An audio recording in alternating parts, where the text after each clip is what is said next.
الحمد لله نحمده ونستعينه ونستغفره ونؤمن به ونتوكل عليه ونعوذ بالله من شرور أنفسنا ومن سيئات أعمالنا من يهده الله فلا مضل له ومن يضلله فلا هادي له ونشهد أن لا إله إلا الله وحده لا شريك له ونشهد أن محمدًا عبده ورسوله صلى الله على سيدنا محمد وعلى آله وأصحابه وبارك وسلم تسليمًا كثيرا أما بعد فأعوذ بالله من الشيطان الرجيم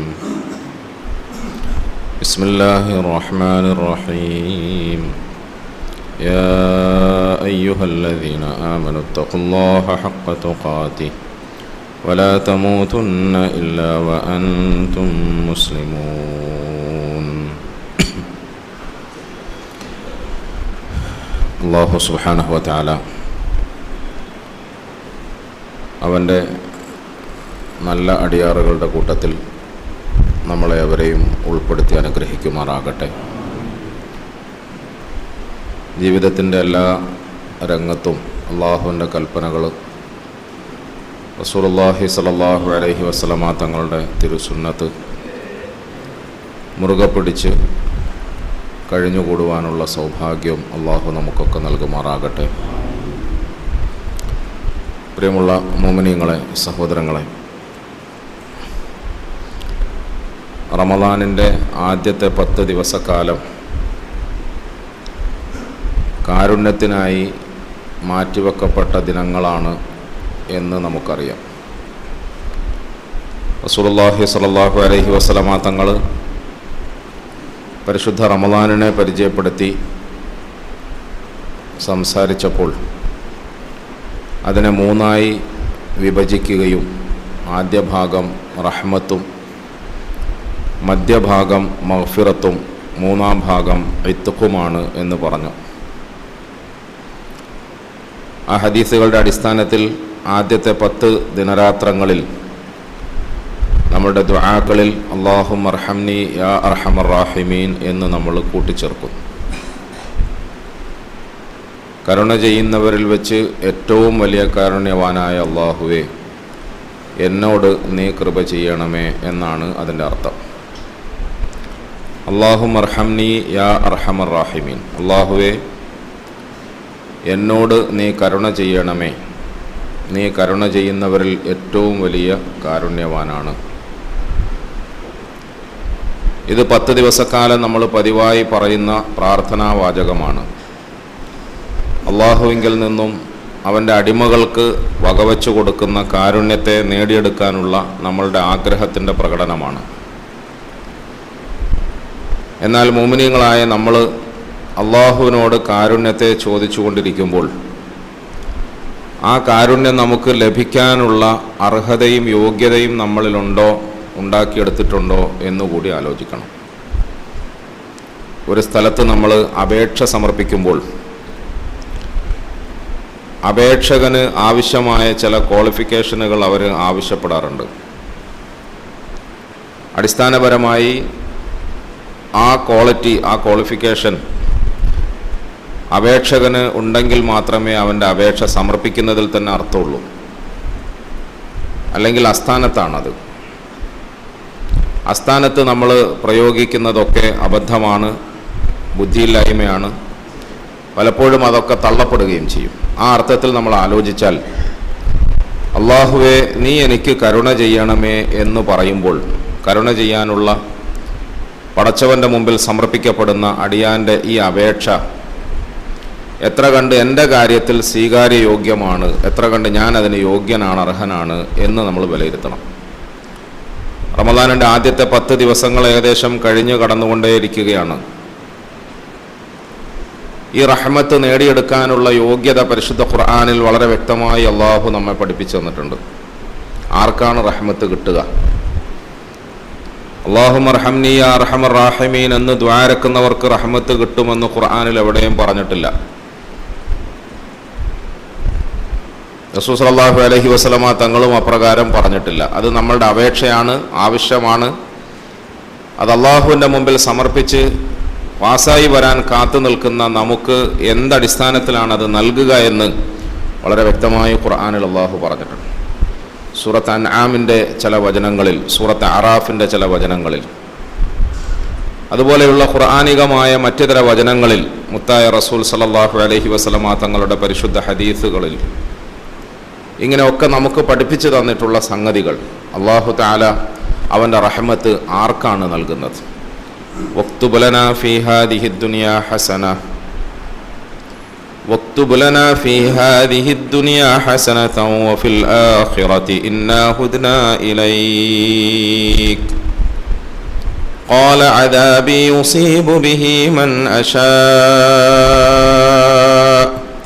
വറഹ്മതി വസിഅത് കുല്ല ശൈഇ فسأكتبها للذين يتقون ويؤتون الزكاة والذين هم بآياتنا يؤمنون.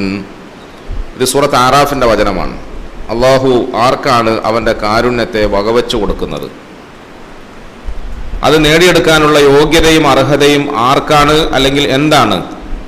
ഇത് വിശദീകരിക്കുന്ന വചനമാണ്. അള്ളാഹു കാരുണ്യവാനാണ്, കരുണാനിധിയാണ്, റഹ്മാനാണ്, റഹീമാണ്. അവൻ്റെ കാരുണ്യത്തിനും കരുണയ്ക്കുമൊന്നും അറുതിയില്ല, പരിധിയില്ല. എതിരില്ലാത്ത, അതിരില്ലാത്ത അലകടൽ പോലത്തെ വിശാലമായ റഹ്മത്തിൻ്റെ ഉടയവനാണ് നമ്മുടെ ഉടമസ്ഥനായ അള്ളാഹു. ബിസ്മില്ലാഹിർ റഹ്മാനിർ റഹീം എന്നത് നമുക്കൊക്കെ സുപരിചിതമായ ഒരു വാക്യമാണ്. പരിശുദ്ധ ഖുർആനിൻ്റെ എല്ലാ സൂറത്തുകളുടെ തുടക്കത്തിലും അത് കൂട്ടിച്ചേർത്തുകൊണ്ടാണ് നമ്മൾ ഖുർആനിക പാരായണം നടത്തുന്നത്. കാരുണ്യവാനായ, കരുണാനിധിയായ അള്ളാഹുവിൻ്റെ നാമത്തിൽ. മുസ്ലിമീങ്ങളായ നമ്മൾ ചെയ്തുകൊണ്ടിരിക്കുന്ന അധിക പ്രവർത്തനങ്ങളിലും ബിസ്മി പറഞ്ഞുകൊണ്ടാണ് ആരംഭിക്കുന്നത്. ബിസ്മില്ലാഹിർ റഹ്മാനിർ റഹീം, കാരുണ്യവാനായ അള്ളാഹു, കരുണാനിധിയായ അള്ളാഹു. നമ്മളെ സംബന്ധിച്ചിടത്തോളം നമുക്ക് ഏറെ സുപരിചിതമായ അള്ളാഹുവിൻ്റെ സിഫത്താണിത്. അള്ളാഹു തആലയ്ക്ക് ഒരുപാട് സിഫാത്തുകളുണ്ട്, അതിനൊക്കെ സ്ഥായിയായ ഭാവമുണ്ട്. ആ സിഫാത്തുകളുടെ വ്യത്യസ്ത വിശദീകരണങ്ങൾ നമ്മൾ കേൾക്കുന്നുണ്ട്. വലില്ലാഹിൽ അസ്മാഉൽ ഹുസ്ന ഫദ്ഉഹു ബിഹ. സുന്ദരമായ കുറേ നാമങ്ങളും ആ നാമങ്ങൾ വിളിച്ചോതുന്ന സിഫാത്തുകളും ഉടയവനാണ് നമ്മുടെ രക്ഷിതാവ്. ആ സിഫത്ത് അള്ളാഹു ഏറ്റവും ഇഷ്ടപ്പെടുന്ന, ഏറ്റവും ഏറെ അള്ളാഹു അവനെ സംബന്ധിച്ച് പരിചയപ്പെടുത്താൻ ഉപയോഗിച്ച രണ്ട് സിഫത്താണ് റഹ്മാൻ, റഹീം എന്ന് പറയും. ഖുൽ ഉദ്ഉല്ലാഹ അവിദുർ റഹ്മാൻ അയ്യമ്മാ തദ്ഉ ഫലഹുൽ അസ്മാഉൽ ഹുസ്ന വലാ തജ്ഹർ ബിസ്സലാതിക വലാ തുഖാഫിത് ബിഹാ വബ്തഗി ബൈന ദാലിക.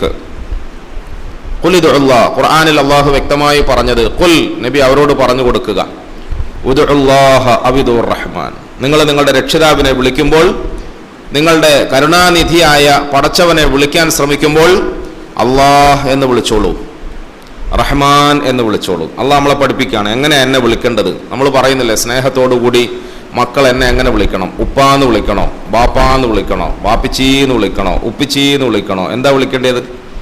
സ്നേഹം തുളുമ്പാൻ, ആ സ്നേഹത്തെ വിളിക്കുന്ന വാക്കുകളിലൂടെ ഉപ്പാക്ക് ആസ്വദിക്കാൻ പാകത്തിന് എന്ത് വാക്കുപയോഗിച്ചിട്ടാണ് വിളിക്കേണ്ടത്?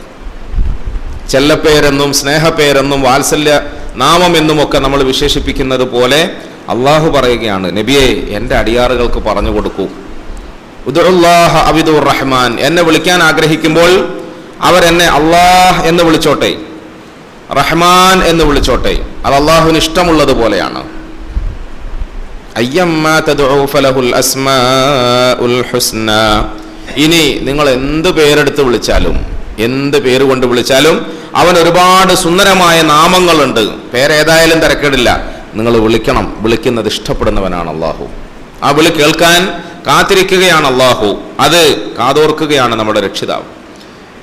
ഇങ്ങനെ അള്ളാഹു തആല നമ്മളെ പരിചയപ്പെടുത്തി തന്ന അവൻ്റെ സിഫാത്തുകളുടെ കൂട്ടത്തിൽ വളരെ ശ്രദ്ധേയമായ, അല്ലെങ്കിൽ കൂടുതൽ സുപരിചിതമായ രണ്ട് സിഫത്താണ് റഹ്മാനും റഹീം. അതുകൊണ്ടാണ് പരിശുദ്ധ ഖുർആനിൻ്റെ ആദ്യ അധ്യായമായ സൂറത്തുൽ ഫാത്തിഹയിൽ അള്ളാഹുവിനെ പരിചയപ്പെടുത്തി അവന് സ്തുതികീർത്തനങ്ങൾ അർപ്പിച്ചുകൊണ്ട് ആരംഭിച്ചപ്പോൾ അർ-റഹ്മാൻ റഹീം എന്ന് നമ്മളെ കൊണ്ട് ഓദിപ്പിച്ചത്, അല്ലെങ്കിൽ ഓദിപ്പിച്ചുകൊണ്ടേയിരിക്കുന്നത്, അൽഹംദുലില്ലാഹി റബ്ബിൽ ആലമീൻ അർറഹ്മാനിർ റഹീം. റഹ്മാനായ റബ്ബ്, റഹീമായ റബ്ബ്, കാരുണ്യവാനായ കരുണാനിധിയായ റബ്ബ്. അള്ളാഹുവിൻ്റെ റഹ്മത്തിനെ സംബന്ധിച്ചിട്ട് ഖുർആൻ നമ്മളെ പരിചയപ്പെടുത്തിയത് വളരെ വിശാലമായിട്ടാണ്.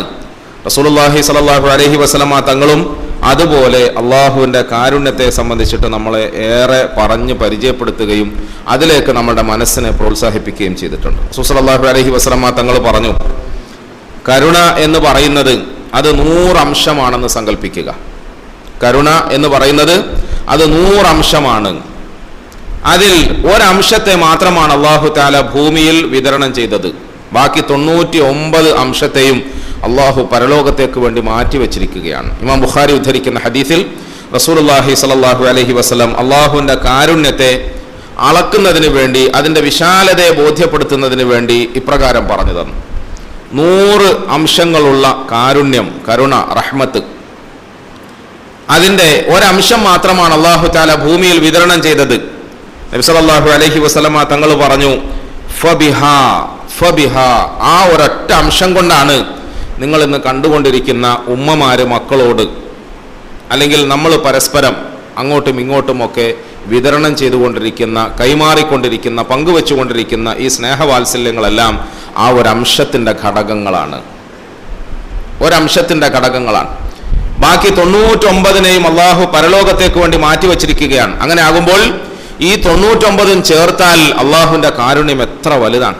റസൂലുള്ളാഹി സ്വല്ലല്ലാഹു അലൈഹി വസല്ലമ തങ്ങൾ പറഞ്ഞു, കൊടും കാടുകളിൽ കഴിഞ്ഞുകൂടുന്ന വന്യമൃഗങ്ങൾ അവരുടെ സ്വന്തം കുഞ്ഞുങ്ങളോട് കാണിച്ചുകൊണ്ടിരിക്കുന്ന വാത്സല്യം നിങ്ങൾ ശ്രദ്ധിച്ചിട്ടുണ്ടോ? നമ്മൾ സിംഹം, കടുവ, പുലി എന്നൊക്കെ പറഞ്ഞാൽ പേര് കേൾക്കുമ്പോൾ തന്നെ നമുക്ക് ഭയപ്പാടുണ്ടാകും. അത് ക്ഷുദ്രജീവികളാണ്, ഭീകരജീവികളാണ്, വന്യജീവികളാണ്, ഉപദ്രവകാരികളാണ്. പക്ഷേ അവരുടെ മക്കളായി, അവരുടെ കുഞ്ഞുങ്ങളായി, അവരുടെ കീഴിൽ വളർന്നു വന്നുകൊണ്ടിരിക്കുന്ന ആളുകളോട് അവർ പ്രകടിപ്പിക്കുന്ന സ്നേഹം നിങ്ങൾ കണ്ടിട്ടില്ലേ? ഒരു നായ തൻ്റെ കുഞ്ഞുങ്ങളെ വാത്സല്യത്തോടുകൂടി നോക്കുന്നത് എത്രത്തോളമാണ്? ഒരു പുലിയോ സിംഹമോ അവരുടെ കുഞ്ഞുങ്ങളെ നോക്കുന്നത് എത്രത്തോളം സ്നേഹത്തോടെയാണ്, വാത്സല്യത്തോടെയാണ്? റസൂലുള്ളാഹി സ്വല്ലല്ലാഹു അലൈഹി വസല്ലമ തങ്ങൾ പറഞ്ഞു, ഇതൊക്കെ അള്ളാഹുവിൻ്റെ റഹ്മത്തിൻ്റെ 100ൽ ഒരംശത്തിൻ്റെ ഘടകങ്ങളായി സംഭവിച്ചു കൊണ്ടിരിക്കുന്ന വാത്സല്യമാണ്. റസൂൽ സ്വല്ലല്ലാഹു അലൈഹി വസല്ലമ തങ്ങൾ പറഞ്ഞു, പ്രസവിച്ച് വീണാൽ ഉടനെ തൻ്റെ കുഞ്ഞിനെ നക്കിത്തുടയ്ക്കുന്ന തള്ള, ആ കുഞ്ഞിൻ്റെ മുകളിൽ തൻ്റെ കാല് പതിക്കാതിരിക്കുന്നതിന് വേണ്ടി സ്വന്തം വിഷമങ്ങളും പ്രയാസങ്ങളും ഒക്കെ സഹിച്ചുകൊണ്ട് ബുദ്ധിമുട്ടുന്ന ഒരു തള്ള. സ്വന്തമായി പ്രസവിച്ച ഉടനെയുള്ള വേദനയും വിഷമവും ഒക്കെ ഉണ്ട്. പക്ഷെ ആ വേദനയും വിഷമങ്ങളും ഒക്കെ മറന്നിട്ട് തൻ്റെ പ്രിയപ്പെട്ട സന്തതിയോടുള്ള വാത്സല്യത്തിൻ്റെ പേരിൽ അതിനെ സുഖത്തിൽ കൊണ്ടു നടക്കാൻ, അതിനെ ആശ്വസിപ്പിക്കാൻ, അതിനെ താലോലിക്കാൻ ശ്രമിക്കുന്ന ഈ മാതൃവാത്സല്യം, അത് നാൽക്കാലികളിൽ പോലും നിങ്ങൾ കാണുന്നത് ഈ റഹ്മത്തിൻ്റെ ഒരു അംശത്തിൽ നിന്നാണെന്ന് റസൂൽ സ്വല്ലല്ലാഹു അലൈഹി വസല്ലമ തങ്ങൾ പഠിപ്പിച്ചു. ഉമ്മയുടെ വാത്സല്യം എത്രയേറെ അനുഭവിച്ചറിഞ്ഞിട്ടുള്ളവരാണ് നമ്മളൊക്കെ. ഉമ്മമാരുടെ ആ വാത്സല്യത്തെയും സ്നേഹത്തെയും നമുക്കായി നൽകിയവൻ അള്ളാഹുവാണ്. ആ വാത്സല്യമാകട്ടെ നമ്മുടെ രക്ഷിതാവായ അള്ളാഹു അവൻ്റെ 100ൽ ഒരംശത്തിൻ്റെ അല്പഭാഗം പോലെ നമുക്ക് വകവെച്ച് തന്നിരിക്കുന്നതാണ്. ബാക്കിയൊക്കെ പടച്ചവൻ ഖിയാമത്ത് നാളിൽ, നാളെ പരലോകത്ത് മഹ്ശറയിൽ അവൻ്റെ അടിയാറുകൾക്ക് വേണ്ടിയിട്ട് മാറ്റിവെച്ചിരിക്കുകയാണ്. ഇങ്ങനെ റസൂലുള്ളാഹി സ്വല്ലല്ലാഹു അലൈഹി വസല്ലമ തങ്ങൾ കാരുണ്യത്തെ, റഹ്മത്തിനെ വളരെ നന്നായി നമുക്ക് പരിചയപ്പെടുത്തി തന്നിട്ടുണ്ട്. ഖുർആനിലും അങ്ങനത്തെ ഒരുപാട് ആയത്തുകളുണ്ട്. എന്നാൽ ഈ റഹ്മത്ത് എവിടെ, എപ്പോഴാണ്, ആർക്കാണ് ലഭിക്കുക? റസൂലുള്ളാഹി സ്വല്ലല്ലാഹു അലൈഹി വസല്ലമ തങ്ങളുടെ മേൽ സൂറത്ത് അൻആമിന്റെ ചില വചനങ്ങൾ അവതരിച്ചു. ആ ആയത്തുകൾ അവതരിക്കാനുണ്ടായ പശ്ചാത്തലം എന്താണെന്ന് വെച്ചാൽ, സഹാബാക്കളുടെ കൂട്ടത്തിൽ സാധാരണ സമൂഹത്തിൽ അധമന്മാരായിട്ടും താണ വിഭാഗമായിട്ടും ഒക്കെ അറിയപ്പെട്ടിരുന്ന പാവങ്ങളാണ് സഹാബാക്കൾ എന്ന നിലയിൽ റസൂൽ സ്വല്ലല്ലാഹു അലൈഹി വസല്ലമ തങ്ങളെ വിശ്വസിക്കുകയും തങ്ങളുടെ കൂട്ടത്തിൽ കൂടുകയും ചെയ്തത്. ബിലാൽ റളിയല്ലാഹു അൻഹു, അമ്മാർ റളിയല്ലാഹു അൻഹു, യാസിർ റളിയല്ലാഹു അൻഹു, ഖബ്ബാബ് ഇബ്നുൽ അറത്ത് റളിയല്ലാഹു അൻഹു, ഇങ്ങനെയുള്ള സഹാബാക്കളുടെ പ്രമുഖരുടെ നിര പരിശോധിച്ചാൽ അവരൊക്കെ സമൂഹത്തിലെ പാവങ്ങളാണ്, സാധുക്കളാണ്. ബിലാൽ റളിയല്ലാഹു അൻഹു അവர்கள் അടിമയാണ്. അമ്മാറും യാസിറും അപ്രകാരം അടിമയാണ്.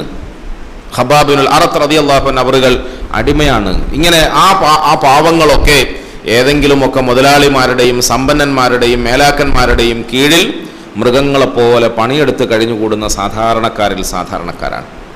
അത്തരം ആളുകൾ അള്ളാഹുവിൻ്റെ ഹബീബിൻ്റെ മുമ്പിൽ വന്ന് ഇസ്ലാം മതം സ്വീകരിച്ചു. നബി സല്ലല്ലാഹു അലൈഹി വസല്ലമ തങ്ങൾ അവർക്ക് തുല്യ നീതി പ്രഖ്യാപിച്ചു. മറ്റു മനുഷ്യരെ പോലെ നിങ്ങൾക്കും അവകാശമുണ്ടെന്ന് പറഞ്ഞു. സഹാബാക്കൾക്ക് അത്ഭുതമായിരുന്നു, ആരംഭത്തിൽ അത്ഭുതമായിരുന്നു. നബിതങ്ങൾ ഖുറൈശിയാണ്. ഖുറൈശിയായ ഒരു പൗരൻ സാധാരണക്കാരനായ ബിലാലിനെ കെട്ടിപ്പിടിക്കുക എന്ന് പറഞ്ഞാൽ അത്ഭുതത്തോടു കൂടിയാണ് അവർ കാണുന്നത്. കാരണം ബിലാലിൻ്റെ ഈ കറുത്ത മേനിയിൽ മറ്റു ഖുറൈശികളായ യജമാനന്മാർ ആരും തൊടുമായിരുന്നില്ല. തൊട്ടാൽ അയിത്തമാണെന്ന് അവർ വിശ്വസിച്ചിരുന്നു. ബിലാലിന്റെ ശബ്ദം കേൾക്കാൻ അവർക്ക് ഇഷ്ടമായതുകൊണ്ട് ദൂരെ ഇരുന്ന് നല്ല ഇമ്പമാർന്ന ഈണത്തിലുള്ള ബിലാലിന്റെ പാട്ട് കേട്ട് ആസ്വദിക്കും. പക്ഷേ ബിലാലിനെ തൊട്ടാൽ തൊട്ടത് അശുദ്ധമായി പോകുമെന്ന് അവർ അയിത്തത്തിന്റെ പേരിൽ വിശ്വസിച്ചിരുന്നു. അങ്ങനത്തെ ബിലാലിനെ അള്ളാഹുവിന്റെ ഹബീബ് സല്ലല്ലാഹു അലൈഹി വസല്ലം അണച്ചുകൂട്ടി കെട്ടിപ്പിടിച്ചു, ചുംബനമർപ്പിച്ചു. ഇതൊക്കെ അന്നത്തെ സമൂഹത്തിന് അത്ഭുതമായിരുന്നു. പാവങ്ങളായ ഈ സഹാബത്തിന് വല്ലാത്ത ആശ്വാസവും ആനന്ദവും അങ്ങേയറ്റത്തെ അത്ഭുതവും ഒക്കെ ആയിരുന്നു. ചുരുക്കി പറഞ്ഞാൽ ഖുറൈശികളായ പ്രമുഖന്മാർ റസൂൽ സല്ലല്ലാഹു അലൈഹി വസല്ലമ തങ്ങളുടെ സന്നിധിയിൽ വന്നിട്ട് തങ്ങളെ ഇപ്രകാരം മയക്കിയെടുക്കാൻ വേണ്ടി ശ്രമിച്ചു, വശീകരിക്കാൻ വേണ്ടി ശ്രമിച്ചു. എന്നിട്ട് തങ്ങളോട് പറഞ്ഞു, നീ നമ്മുടെ കൂട്ടത്തിലെ പ്രമുഖ കുടുംബത്തിലും ഗോത്രത്തിലും ഒക്കെ ജനിച്ച ആളാണ്. നീ പുതുതായി പ്രബോധനം ചെയ്തുകൊണ്ടിരിക്കുന്ന ഈ നല്ല മാർഗം അത് ഉൾക്കൊള്ളാൻ ഞങ്ങളെക്കാൾ മോശപ്പെട്ട അല്ലെങ്കിൽ ഞങ്ങളുടെ കൂട്ടത്തിലെ അധമന്മാരും താഴ്ന്നവരുമായ ഈ ആളുകളെയാണോ നീ മുന്നോട്ട് കൊണ്ടുവന്നത്? അവർക്കാണോ ഇതൊക്കെ പറഞ്ഞു കൊടുക്കുന്നത്? ഞങ്ങൾ അവരെക്കാൾ മോശക്കാരാണോ? ആ മോശക്കാരായവരോടൊപ്പം ഞങ്ങളും ഇരിക്കണോ? അതൊന്നും ശരിയാവുകയില്ല എന്നൊക്കെ റസൂൽ സല്ലല്ലാഹു അലൈഹി വസല്ലം തങ്ങളോട് പറഞ്ഞു. അങ്ങനെ ഈ പാവങ്ങളെ അവഗണിക്കാൻ, ഈ പാവങ്ങളെ അകറ്റി നിർത്താൻ, ഈ സാധുക്കളെ ദൂരം നിർത്താനുള്ള ഒരപേക്ഷ ആവശ്യപ്പെടലുമായി ഖുറൈശികൾ വന്നു. റസൂലുള്ളാഹി സ്വല്ലല്ലാഹു അലൈഹി വസല്ലമ തങ്ങൾ അത് പരിഗണിക്കണമെന്ന് അവർ നിർബന്ധിച്ചു, ആവശ്യപ്പെട്ടു. ഈ സമയത്ത് റസൂൽ സ്വല്ലല്ലാഹു അലൈഹി വസല്ലമ തങ്ങളുടെ മേൽ അവതരിച്ച വ്യത്യസ്തങ്ങളായ ആയത്തുകളിൽ ഒരു ചില വചനങ്ങൾ സൂറത്ത് അൻആമിലുണ്ട്. വഇദാ ജാഅകല്ലദീന യുഅ്മിനൂന ബിആയാതിനാ وإذا جاءك الذين يؤمنون بآياتنا فقل سلام عليكم كتب ربكم على نفسه الرحمة أنه من عمل منكم سوءا بجهالة ثم تاب من بعده وأصلح فأنه غفور رحيم. وإذا جاءك الذين يؤمنون بآياتنا, നേരത്തെ പറഞ്ഞ പ്രമുഖന്മാരും പ്രമാണിമാരും നബി സല്ലല്ലാഹു അലൈഹി വസല്ലമ തങ്ങളുടെ മുമ്പിൽ വന്ന് സംഭാഷണം നടത്തി അവർ മുന്നോട്ട് വെച്ച ആ അഭിപ്രായത്തെ എങ്ങാനും തങ്ങൾ അംഗീകരിക്കുകയും പാവങ്ങളായ എങ്ങും ആർക്കും വേണ്ടാത്ത ഞങ്ങളെ അള്ളാന്റെ ഹബീബ് സല്ലല്ലാഹു അലൈഹി വസല്ലമയുടെ സദസ്സിൽ നിന്നും ദൂരമാക്കപ്പെടുകയും ചെയ്യുമോ എന്നൊരു വെപ്രാളം ആ പാവങ്ങൾ. ഞങ്ങൾ അവഗണിക്കപ്പെട്ടു പോകുമോ? പഴയതുപോലെ ആകുമോ? പണ്ടത്തേതുപോലെ ഞങ്ങൾ വീണ്ടും ആർക്കും വേണ്ടാത്തവരായി തള്ളപ്പെടുമോ എന്നൊരു വെപ്രാളം അവരുടെ മനസ്സിലുണ്ടായി.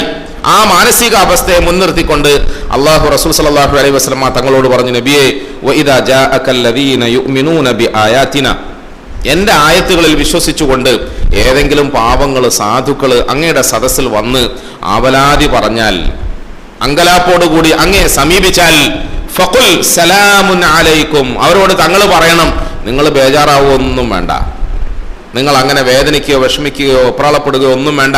സലാമുൻ അലൈക്കും, അള്ളാഹുവിന്റെ ഭാഗത്തുനിന്നുള്ള രക്ഷ നിങ്ങൾക്കുണ്ടാവുക തന്നെ ചെയ്യും. കതബ റബ്ബുക്കും അലാ നഫ്സിഹി റഹ്മ, കതബ റബ്ബുക്കും അലാ നഫ്സിഹി റഹ്മ, നിങ്ങളുടെ രക്ഷിതാവ്, നിങ്ങളുടെ റബ്ബ് അവന്റെ നഫ്സിന്റെ മേൽ കാരുണ്യത്തെ എഴുതി ചേർത്തിരിക്കുകയാണ്. അഥവാ കാരുണ്യം ചെയ്യുക, കരുണ പ്രകടിപ്പിക്കുക, ആശ്രയമില്ലാത്ത ആളുകൾക്കും അനാഥരായി അലഞ്ഞു തിരിഞ്ഞുന്ന ആളുകൾക്കുമൊക്കെ അഭയം നൽകുക എന്നത് പടച്ചവന്റെ ബാധ്യതയാണ്, ഉത്തരവാദിത്തമാണ്. അതുകൊണ്ട് നിങ്ങൾ ബേജാറാകണ്ട. സലാമുൻ അലൈക്കും, നിങ്ങൾ ശാന്തിയോടുകൂടി കഴിഞ്ഞുകൂടിക്കൊള്ളുക, നിങ്ങൾക്ക് സമാധാനമുണ്ടാകട്ടെ, രക്ഷയുണ്ടാകട്ടെ, നിങ്ങൾ ഒരു തരത്തിലും ബേജാറാകണ്ട. റസൂൽ സല്ലല്ലാഹു അലൈഹി വസല്ലമ തങ്ങളിലൂടെ ഈ വചനത്തെ, ആ വിഭാഗത്തെ കേൾപ്പിച്ചു. വാസ്തവത്തിൽ അവർക്ക് മാത്രമുള്ള വചനമല്ല. നമ്മളെ സംബന്ധിച്ചിടത്തോളം നമ്മൾ റമദാനാകുന്ന ഈ ആശ്വാസത്തിന്റെ മാസത്തെ കാത്തു നിൽക്കാൻ തുടങ്ങിയിട്ട് എത്ര മാസങ്ങളായി?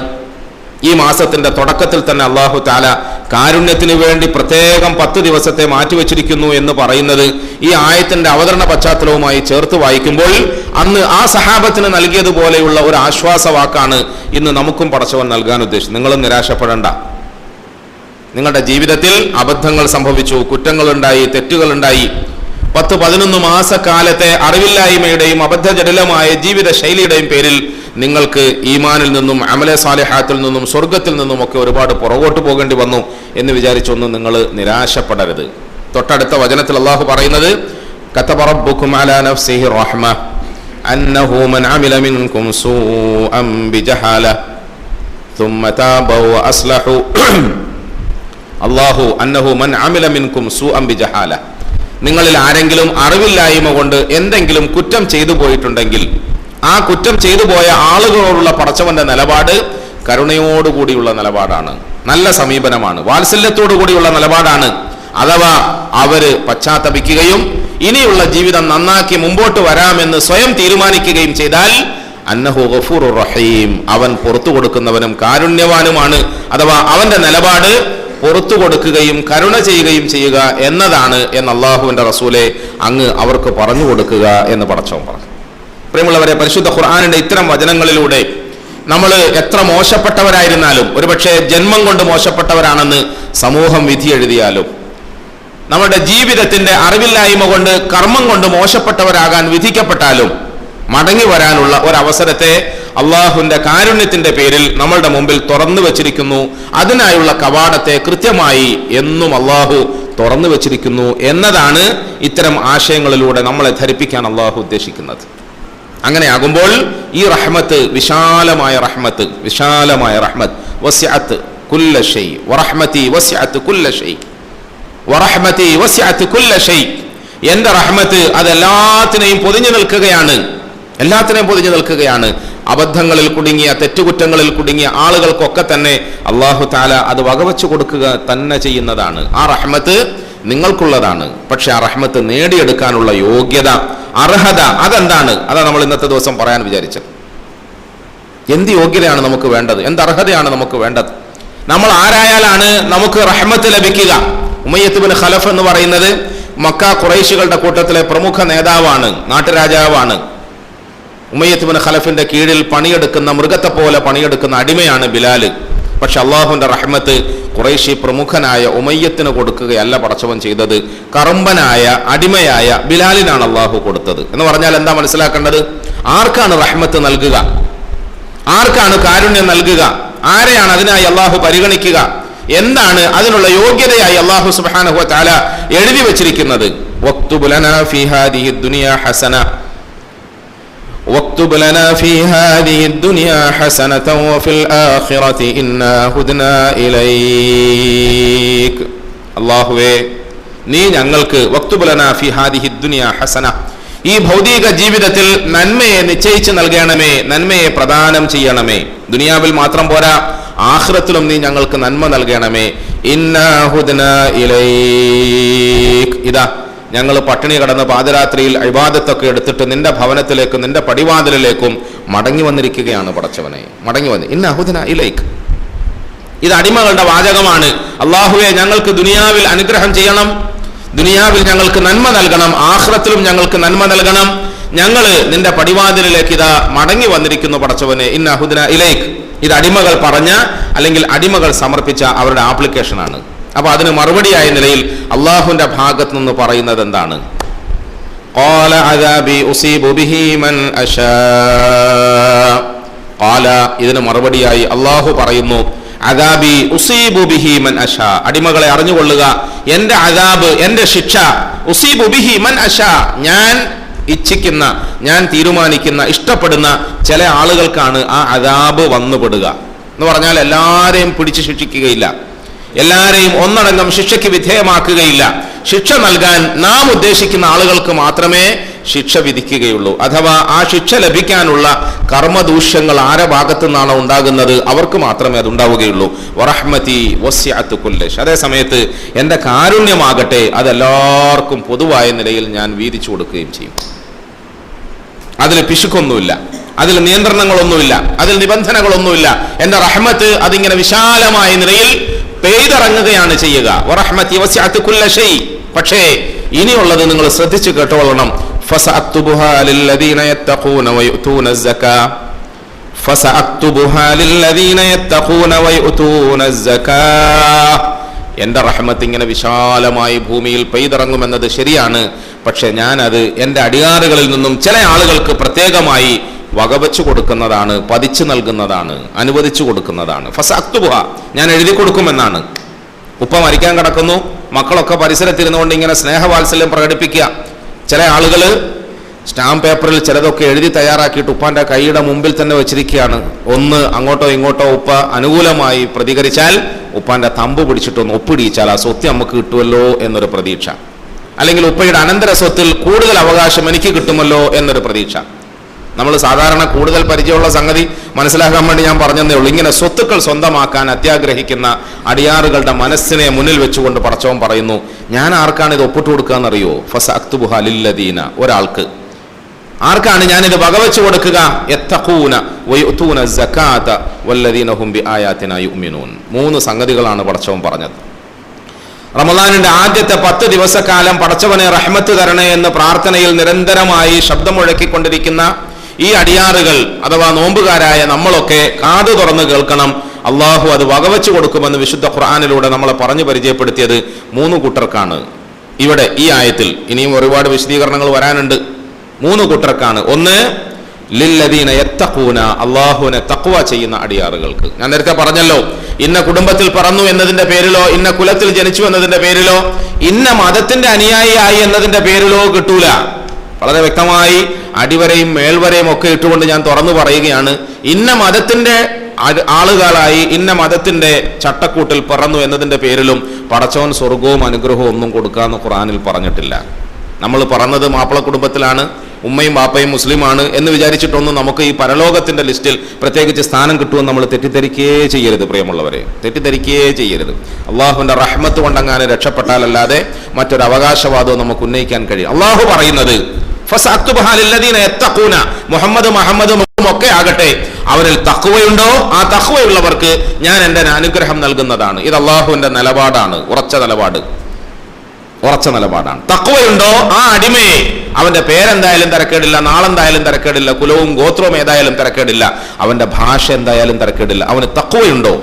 തഖ്വയുണ്ടെങ്കിൽ ഒന്നാമത്തെ ക്വാളിറ്റി അതാണ്. ഫസഅക്തുബുഹ ലില്ലദീന യത്തഖൂന വയുതൂന സകാത വല്ലദീന ഹും ബിആയാതിനാ യുഅ്മിനൂൻ.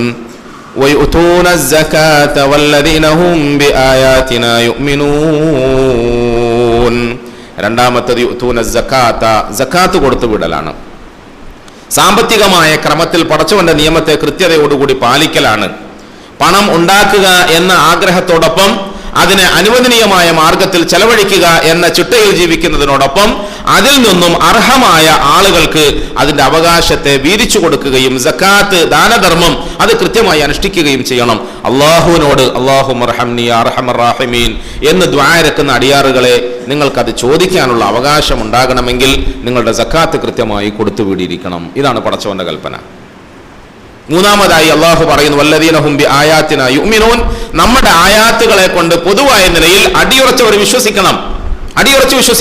ഖുർആൻ മനുഷ്യ സമൂഹത്തിന്റെ മുമ്പിൽ സമർപ്പിച്ചിട്ടുള്ള ആദർശ വിശുദ്ധി, ആദർശ വിശ്വാസ വിചാരങ്ങൾ അഥവാ അതിന്റെ ഈമാൻ, ആ ഈമാനുമായി ബന്ധപ്പെട്ട മുഴുവൻ പാഠങ്ങളും കൃത്യമായ നിലയിൽ ഉൾക്കൊള്ളാൻ ഒരടിമയ്ക്ക് സാധിക്കണം. ഈമാൻ വിശുദ്ധ ഖുർആനിന്റെ വിശദാംശങ്ങളിലൂടെ മനസ്സിൽ രൂഢമൂലമാക്കണം. സാമ്പത്തിക രംഗത്ത് സക്കാത്ത് ദാനധർമ്മങ്ങളൊക്കെ കൃത്യമായി നിർവഹിക്കണം.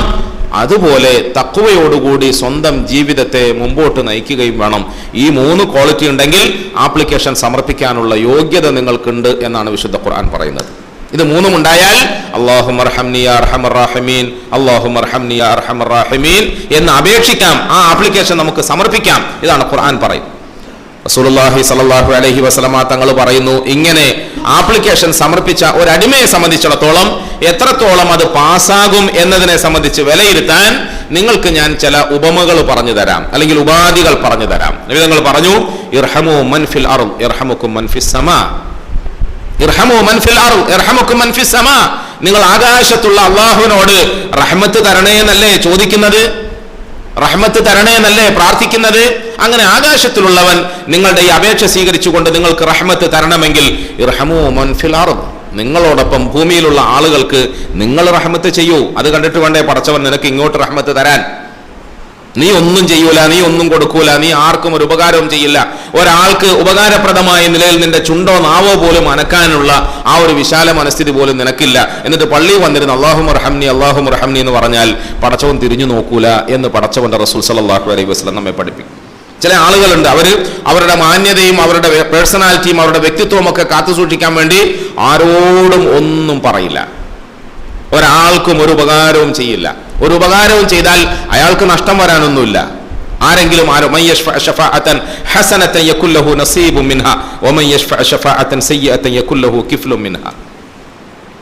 അല്ലാഹു ഖുർആനിൽ പറയുന്നു, ആരെങ്കിലും ഒരാള് മറ്റൊരാൾക്ക് ഉപകാരം കിട്ടുന്ന തരത്തിൽ എന്തെങ്കിലും ഒരു ശുപാർശ ചെയ്താൽ, വേറൊരർത്ഥത്തിൽ പറഞ്ഞാൽ നമുക്ക് ചില ആളുകളെ പണം കൊടുത്ത് സഹായിക്കാൻ കഴിയും, അങ്ങനെ സഹായിക്കണം. വേറെ ചില ആളുകൾക്ക് പണം കൊടുക്കാൻ കഴിയാത്തപ്പോൾ ആരോഗ്യപരമായി സഹായിക്കാൻ കഴിയും, അങ്ങനെ ചെയ്യണം. വേറെ ചില ആളുകൾക്ക് പണം കൊടുക്കാനുള്ള നിവൃത്തിയില്ല, ആരോഗ്യം കൊണ്ട് മറ്റൊരാളെ സഹായിക്കാൻ നിർവാഹമില്ല, ചെറിയ തോതിൽ ഒരു വാക്കുകൊണ്ട് അയാളെ സഹായിക്കാം. നിങ്ങൾ അങ്ങോട്ട് പോയിക്കോ, ഞാൻ വിളിച്ചു പറയാം എന്ന് നമ്മൾ പറയാറില്ലേ? നിങ്ങൾ അങ്ങോട്ട് പോയിക്കോ, വിളിച്ചു പറയാം. ആ പാവപ്പെട്ടവൻ അവിടെ പോയി അവന്റെ ആവശ്യവുമായി മറ്റൊരാളെ സമീപിക്കുമ്പോൾ ഞാൻ ഇവിടുന്ന് ചെറിയ തോതിൽ ഒരു കോൾ ചെയ്താൽ, ഈ വന്ന പാവപ്പെട്ടവൻ ഞാൻ അറിയുന്ന ആളാണ്, വളരെ വിഷമിച്ച മനുഷ്യനാണ്, അദ്ദേഹത്തിന് എന്തെങ്കിലും സഹായിച്ചാൽ നല്ല കൂലി കിട്ടും, നിങ്ങളെ കൊണ്ട് സാധിക്കുന്ന തരത്തിൽ എന്തെങ്കിലും കൊടുക്കണേ എന്നൊരു വാക്ക് പറഞ്ഞാൽ, ആ വാക്ക് മുഖേന നിന്റെ കാരുണ്യം ഈ പാവപ്പെട്ടവനിലേക്ക് ഒഴുകി, ആ പാവപ്പെട്ടവനെ സഹായിക്കാൻ മറ്റൊരു സഹോദരന്റെ മനസ്സിന് വിശാലത തോന്നി, ഒരു സാധുവിന്റെ ആവശ്യം പൂർത്തീകരിച്ചു.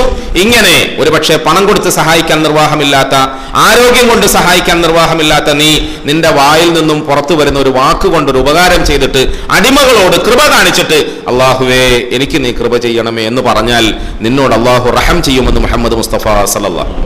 അല്ലാതെ ഒരാൾക്കും ഒരു ഉപകാരവും ചെയ്യില്ല, ഒരു ഫോൺ കോൾ കൊണ്ട് പോലും ഉപകാരം ചെയ്യുകയില്ല, ഒരു വാക്കുകൊണ്ട് പോലും, റെക്കമെൻഡേഷൻ ലെറ്റർ പോലും കൊടുക്കാൻ സന്നദ്ധതയില്ല. ചില ആളുകൾ നമ്മുടെ നാട്ടുകാർ തന്നെ രാഷ്ട്രീയ രംഗത്ത് ഉന്നത സഭയിൽ എത്തിയിരിക്കുന്നുണ്ട്. ഉന്നത സഭയിൽ നാട്ടുകാരോടൊപ്പം കറങ്ങി നടന്ന് അവരുടെ മുദ്രാവാക്യം വിളികളും അവരുടെ ഫീൽഡ് വർക്കുകളും ഒക്കെ ഉപയോഗപ്പെടുത്തിയിട്ടാണ് ഇവൻ കസേരയിൽ ഇരുന്നത്. കസേരയിൽ ഇരുന്ന് കഴിയുമ്പോൾ പിന്നെ പിന്നോട്ട് ഉള്ള എല്ലാ മാർഗവും മറന്നു കളയും. ഈ പാവപ്പെട്ട അവനെ തെരഞ്ഞെടുത്ത് അങ്ങോട്ട് അയച്ച ഈ ആളുകൾ എന്തെങ്കിലും ഒരു ആവശ്യത്തിന് വേണ്ടി പോയാൽ ആ ആവശ്യങ്ങളൊന്നും പരിഗണിക്കുകയില്ല. എൻ്റെ സ്വന്തം അനുഭവത്തിൽ ഞാൻ ഒരു വലിയ എന്ന് പറഞ്ഞിട്ട് തൽക്കാലം ഡാഷ് ഇടുകയാണ്, ഒരു വലിയ നേതാവ്, നമ്മുടെ രാജ്യം ഭരിച്ചിരുന്ന സഭയുടെ അംഗമായിരുന്ന ഒരു നേതാവിൻ്റെ വീട്ടിൽ ഞാനിങ്ങനെ സ്വകാര്യ സംഭാഷണം നടത്തിക്കൊണ്ടിരിക്കുന്നതിൽ പാവപ്പെട്ട ഒരു മനുഷ്യൻ കയറി വന്നു. അയാളുടെ വലിയ ഒരു പ്രശ്നം ഈ മനുഷ്യന്റെ മുമ്പിൽ അവതരിപ്പിച്ചു. വലിയൊരു പ്രശ്നം എനിക്ക് തന്നെ കേട്ടപ്പോൾ സങ്കടം തോന്നി. ഞാൻ അതെല്ലാം വേണ്ട പോലെ ചെയ്തേക്കാം എന്ന് പറഞ്ഞിട്ട് അയാൾ അരികിലിരുന്ന ഫോൺ എടുത്ത് വിളിച്ചു. അങ്ങോട്ട് എല്ലാം ചെയ്യുന്നത് പോലെ ചെയ്തു കൊടുക്കണം, പിടിക്കണം എന്നൊക്കെ പറഞ്ഞു. ഈ പാവപ്പെട്ടവൻ പോയി കഴിഞ്ഞപ്പോൾ ഇയാൾ വലിയ മാന്യനായിട്ട് എന്നോട് പറയാ, ആ പാവം അതൊക്കെ വിശ്വസിച്ചിട്ട് പോയി, ഞാൻ ഇന്റർകോമിൽ വെറുതെ അടുക്കളയിലേക്ക് വിളിച്ചതാണ് എന്ന് പറഞ്ഞു. പ്രിയമുള്ളവരെ, വാസ്തവത്തിൽ ഇന്റർകോം എന്താണെന്നറിയാത്ത ഈ പാവപ്പെട്ട മനുഷ്യൻ ഇയാളുടെ മുമ്പിൽ പ്രതീക്ഷയോടുകൂടി വന്ന് ആവലാദികൾ പറഞ്ഞു, വേദനകൾ പറഞ്ഞു, വിഷമങ്ങൾ പറഞ്ഞു. ഈ വേദനയും ആവലാദിയും വിഷമവും ഒക്കെ കേട്ടിട്ട് ജനപ്രതിനിധിയായ നിലയിൽ കസേരയിലിരിക്കുന്ന നീ ഈ ജനങ്ങളുടെ പണം പിഴിഞ്ഞെടുത്തിട്ട് അതുകൊണ്ടാണ് ആസ്വദിക്കുന്നത്, സുഖമെടുക്കുന്നത്.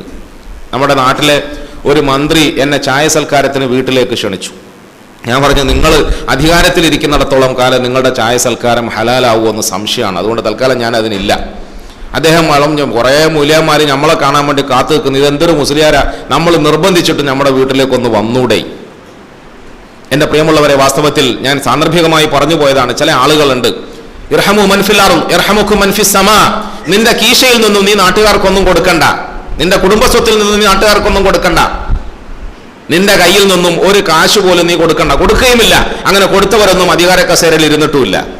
കൊടുത്തവരൊന്നും കസേര കാണാതെ അവർ സമൂഹത്തിൽ ഒരാളായി ജീവിച്ചു മരിച്ചു. അവർക്കിപ്പോഴും അൽഹംദുലില്ലാഹ് പാവങ്ങളുടെ മനസ്സിൽ നല്ല സ്ഥാനവും മഹത്വവും ഉണ്ട്. കസേര സ്വന്തമാക്കുന്നതിന് വേണ്ടി കസ്രത്തുകൾ കളിക്കുകയും നാട്ടുകാരെ പിഴിഞ്ഞ് സ്വന്തം കീശയും കുടുംബവും വീർപ്പിക്കുകയും ചെയ്തവർ നാട്ടുകാർക്ക് ഒരു ചുക്കും കൊടുത്തില്ല. ഞാൻ രാഷ്ട്രീയ പ്രമുഖന്മാരൊക്കെ പങ്കെടുത്ത സദസ്സിൽ ഇതിൻ്റെ അടുത്ത് ഒരു വികാരം പങ്കുവച്ചു. നമ്മുടെ നാട്ടിൽ ഇപ്പോൾ പുതിയൊരു ത്വരയുണ്ട്, ഫ്ലക്സ് ബോർഡ് എന്ന് പറയുന്ന ഒരു ത്വര. അവിടെയൊക്കെ നമ്മൾ കാണാറുണ്ട്, മുഖ്യമന്ത്രി അടക്കമുള്ള അല്ലെങ്കിൽ നാട്ടിലെ സാധാരണ ചോട്ട പഞ്ചായത്ത് മെമ്പർ അടക്കമുള്ള ആളുകളുടെ വമ്പൻ കട്ടൗട്ടറുകൾ പോസ്റ്ററിൽ ഇങ്ങനെ അടിച്ചു വെക്കും. എന്നിട്ട് ഈ പ്രദേശത്തിന്, ഈ വാർഡിന്, അല്ലെങ്കിൽ ഈ മുനിസിപ്പാലിറ്റിക്ക്, ഈ മണ്ഡലത്തിന്, ഈ നാടിന് ഇന്ന റോഡ് നന്നാക്കാൻ, ഇന്ന വീതി നന്നാക്കാൻ സർക്കാരിന്റെ ഫണ്ടിൽ നിന്നും ഇത്ര ലക്ഷം അനുവദിച്ച അദ്ദേഹത്തിന് അഭിനന്ദനം. സർക്കാരിന്റെ ഫണ്ടിൽ നിന്ന് നിന്റെ ഉപ്പാപ്പന്റെ സ്വത്താ, നമ്മൾ ആലോചിക്കണ്ടേ പ്രിയമുള്ളവരെ? നിന്റെ ഉപ്പാപ്പാന്റെ സ്വത്തിന്റെ ഒരംശം എടുത്തിട്ട് പാവപ്പെട്ടവൻ എന്തെങ്കിലും ഒരു ചികിത്സാ സഹായം കൊടുത്തിട്ടാണ് ഫ്ലെക്സ് ബോർഡ് വെച്ചതെങ്കിൽ ചെറിയ തോതിലെങ്കിലും അത് വെക്കാൻ നിനക്ക് അർഹതയുണ്ട്. നിന്നെ തെരഞ്ഞെടുത്ത് ഈ കസേരയിൽ ഇരുത്തിയത് ഈ മണ്ഡലത്തിന്റെ, അല്ലെങ്കിൽ ഈ പഞ്ചായത്തിന്റെ, ഈ വാർഡിന്റെ, ഈ പ്രദേശത്തിന്റെ, ഈ നാടിന്റെ, ഈ രാജ്യത്തിന്റെ ഇത്തരം ആവശ്യങ്ങൾ എന്താണെന്ന് അറിഞ്ഞ് അതിനെ വേണ്ടതുപോലെ പരിഹാര മാർഗങ്ങൾ നടപ്പിൽ വരുത്തി സമൂഹത്തെ സേവിക്കാൻ വേണ്ടിയിട്ടാണ് നിന്നെ ഈ കസേരയിൽ ഇരുത്തിയത്. നീ ഓശാരമായിട്ടല്ല ഇതൊന്നും ചെയ്യുന്നത്. ഈ ഫണ്ട് സമൂഹത്തിന് വേണ്ടി നീ പാസാക്കി കൊടുക്കുമ്പോൾ അതിന്റെ എത്ര % ആണ് നീ കൈക്കൂലിയായ നിലയിൽ കീശയിൽ സ്വന്തമാക്കുന്നത്? സർക്കാരിന്റെ ഖജനാവിൽ നിന്നും കൈയിട്ട് വാരി അധികപക്ഷവും തന്റെ സ്വന്തം കീശയിൽ കുത്തി നിറച്ച് അതിന്റെ ഒരു അംശം മാത്രം സമൂഹത്തിന് ഉപകാരപ്പെടുന്ന നിലയിൽ എടുത്ത് പ്രയോഗിച്ച് അത് തന്നെ എനിക്കിഷ്ടപ്പെട്ട എന്റെ പാർട്ടിയിൽ അംഗത്വമുള്ള പാർട്ടിയുമായി അടുപ്പമുള്ള ആളുകളുടെ വീടുകളിലേക്കും നാടുകളിലേക്കും നല്ല റോഡ് പാസ്സാക്കും. അല്ലെങ്കിൽ അതുമായി ബന്ധപ്പെട്ട് പരമാവധി നിനക്കും നിന്റെ സംഘടനയ്ക്കും നിന്റെ കുടുംബത്തിനും നിന്റെ കൂട്ടാളികൾക്കും ഒക്കെ ഉപകാരമുണ്ടാക്കിയിട്ട് ചില്ലറകൾ ഖജനാവിൽ നിന്നും ചെലവഴിച്ചാൽ നിന്റെ ഫ്ലെക്സ് ബോർഡ് വെച്ച് നിന്നെ തൊഴുവാനും മാത്രം വിഡ്ഢികളാണോ ഈ പാവപ്പെട്ട പൊതുജനം? ആരുടെ ചെലവിലാണ് നീ ജീവിക്കുന്നത്? ആരുടെ ചെലവിലാണ് നീ പറക്കുന്നത്? ആരുടെ ചെലവിലാണ് നീ കുടിക്കുന്നത്, കഴിക്കുന്നത്? നീ ഒരു ചായ കുടിച്ചാൽ ആ ചായ ഈ സാധുക്കളായ ആളുകളുടെ പിച്ചച്ചട്ടിയിൽ നിന്നും പിരിച്ചെടുത്ത പണത്തിന്റെ അംശമാണ്, അല്ല നിന്റെ കുടുംബസ്വത്തല്ല.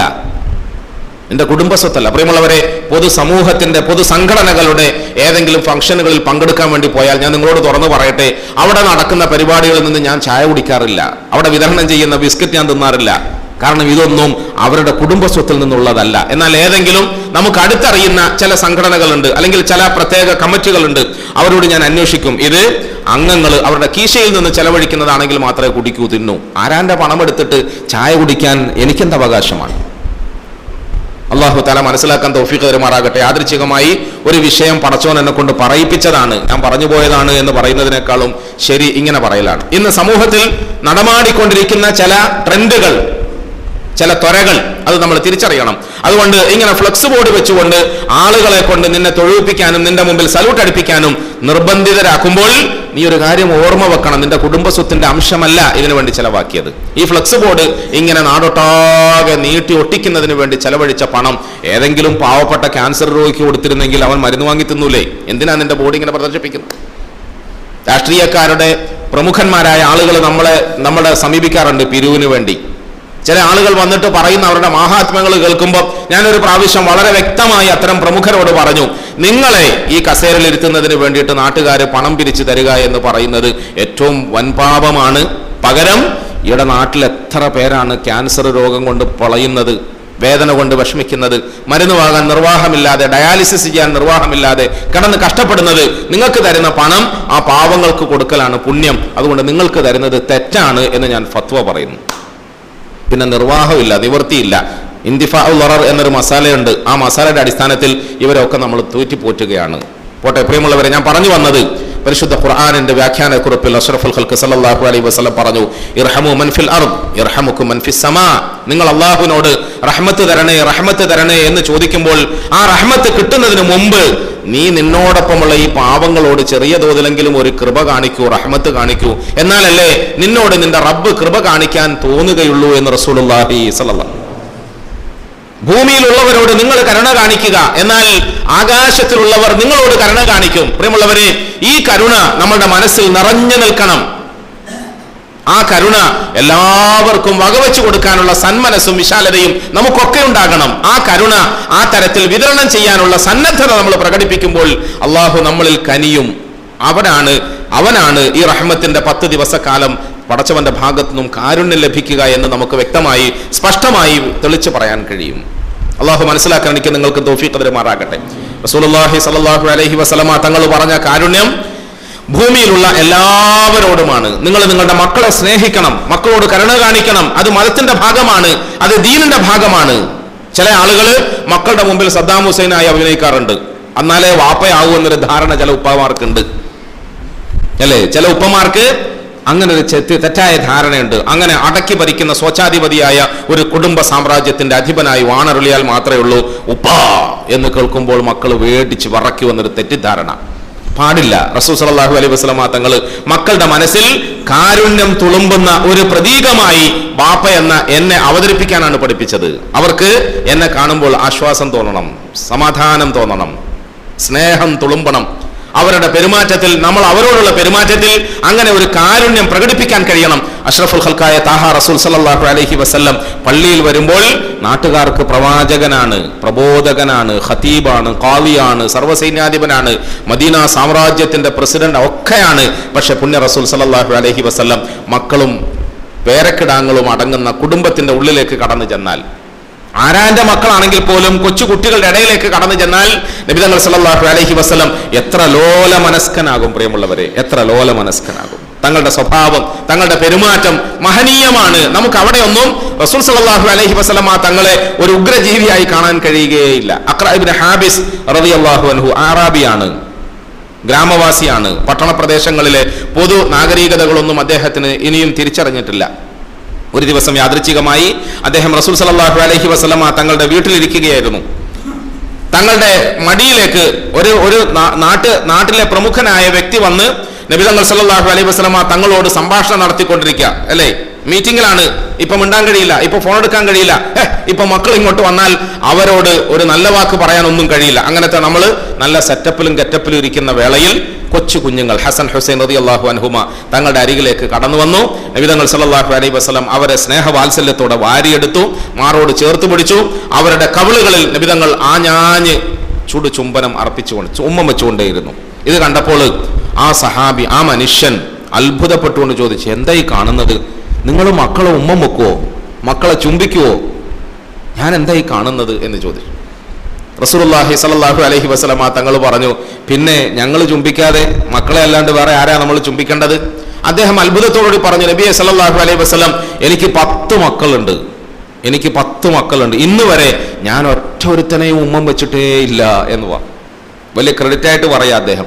നബി സല്ലല്ലാഹു അലൈഹി വസല്ലം തങ്ങൾ ദേഷ്യത്തോടെ പറഞ്ഞു, നിന്റെ കൽബിൽ നിന്നും കാരുണ്യത്തെ അള്ളാഹു എടുത്തു കളഞ്ഞതിന് ആരാണ് ഉത്തരവാദി? ഞാൻ എന്ത് ചെയ്യാനാ?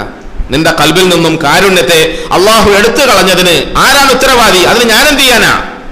മക്കളോടുള്ള കാരുണ്യം, മക്കളോടുള്ള കൃപ അവിടെ തുടങ്ങണം. നമ്മൾ ഭാര്യയോട് നമുക്ക് ആ നിലയിൽ പെരുമാറാൻ കഴിയണം, കുടുംബാദികളോട് നമുക്ക് ആ നിലയിൽ പെരുമാറാൻ കഴിയണം, ജനങ്ങളോട് മുഴുവൻ ആ നിലയിൽ പെരുമാറാം. നമ്മൾ ചില ആളുകൾക്ക് അങ്ങനെ ഉണ്ട്. പൗരുഷം എന്ന് പറഞ്ഞാൽ, പുരുഷൻ എന്ന് പറഞ്ഞാൽ അങ്ങനെ മുറുമുറുത്ത, തിരിഞ്ഞ് നോക്കാത്ത, മസിൽ പിടിക്കുന്ന, കടിച്ചാ പൊട്ടാത്ത ഒരു പ്രകൃതക്കാരനാണ് എന്നൊരു എന്നാലേ പുരുഷനാവും, എന്നാലേ ആണാവും എന്നൊക്കെയാണ് നമ്മുടെ ധാരണ.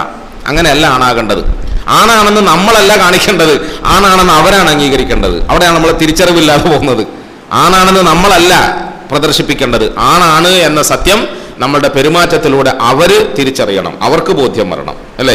അല്ലാതെ നമുക്ക് ഞാൻ ആണാണോ എന്ന് കണ്ണാടിയുടെ മുമ്പിൽ പോയി ഇങ്ങനെ മസിൽ പിടിച്ചിട്ട് അത് ഭാര്യയുടെ മുമ്പിൽ പ്രകടിപ്പിക്കാൻ ശ്രമിച്ചിട്ട് എന്നും രാവിലെ കൃത്യമായി ഞാൻ ആണാണെന്ന് തെളിയിച്ചാൽ അതുകൊണ്ടൊന്നും കാര്യമില്ല. അങ്ങനെ ചില ആളുകൾക്ക് തെറ്റിദ്ധാരണയുണ്ട്. ഉപ്പയായി അഭിനയിക്കുന്നതിൽ നമുക്ക് ഒരുപാട് പാളിച്ച വന്നിട്ടുണ്ട്. നമ്മൾ അഭിനയം പഠിക്കാതെയാണ് ജീവിതത്തിന്റെ ഈ വേദിയിലേക്ക് ഇറങ്ങിയത്. അതാണ് അബദ്ധം പറ്റിയത്. മനസ്സിലാവുന്നുണ്ടോ പറയുന്നത്? മനസ്സിലാവുന്നുണ്ടോ?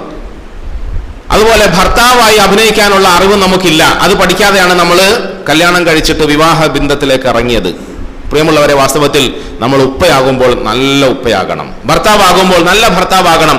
ഒരിക്കലും ഭാര്യമാരോട് നമ്മൾ മുരടൻ സ്വഭാവത്തോടുകൂടി പെരുമാറരുത്, അവരോട് കാരുണ്യമുണ്ടാകണം. ഞാൻ ഇങ്ങനത്തെ ഒരുപാട് കേസുകൾ മധ്യസ്ഥം വഹിക്കാറുണ്ടല്ലോ. ഒരിക്കലൊരു മൗലവിയുടെ കേസ് മധ്യസ്ഥം വഹിച്ചു.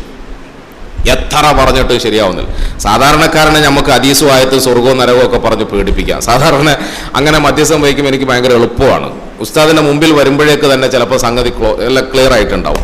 എന്നെ റമദാന് കുറച്ച് മുമ്പ് ഒരു സഹോദരൻ വിളിച്ചു. തലാഖിന്റെ വക്കത്തെത്തി നിൽക്കുകയാണ്, നിർവാഹമില്ല, ഒരു രക്ഷയില്ല, അവർ പിരിയാൻ പോവാണ്. അവസാന കൈ എന്ന നിലയിൽ ഞാൻ അവരോട് റിക്വസ്റ്റ് ചെയ്തു, നമുക്കൊന്ന് ഉസ്താദിനെ കാണാം, അതുകൊണ്ട് ഉസ്താദ് ഒരു സമയം തരണം, ഞങ്ങൾ അങ്ങോട്ട് കൂട്ടിക്കൊണ്ടുവരാം, ജസ്റ്റ് നിങ്ങൾ നിർത്തി സംസാരിച്ചിട്ട് ഒരു നോക്കാം, ഏതായാലും തലാഖ് ഉറപ്പായി.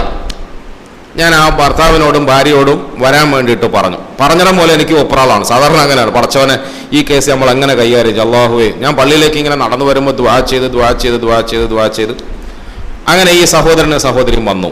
ഞാൻ എൻ്റെ ഓഫീസിൽ വന്നിരുത്തി സംസാരിക്കാൻ വേണ്ടിയിട്ട് നിങ്ങൾ തുടങ്ങും. അപ്പം പെണ്ണ് പറയുന്നത് നിങ്ങൾ തുടങ്ങും, അവൾ പറയുന്നത് നിങ്ങൾ തുടങ്ങും, അങ്ങോട്ട് തുടങ്ങും. ഞാൻ പറയും രണ്ടാളെങ്കിൽ ഒരാൾ തുടങ്ങും, നമുക്ക് സംസാരം തുടങ്ങാം.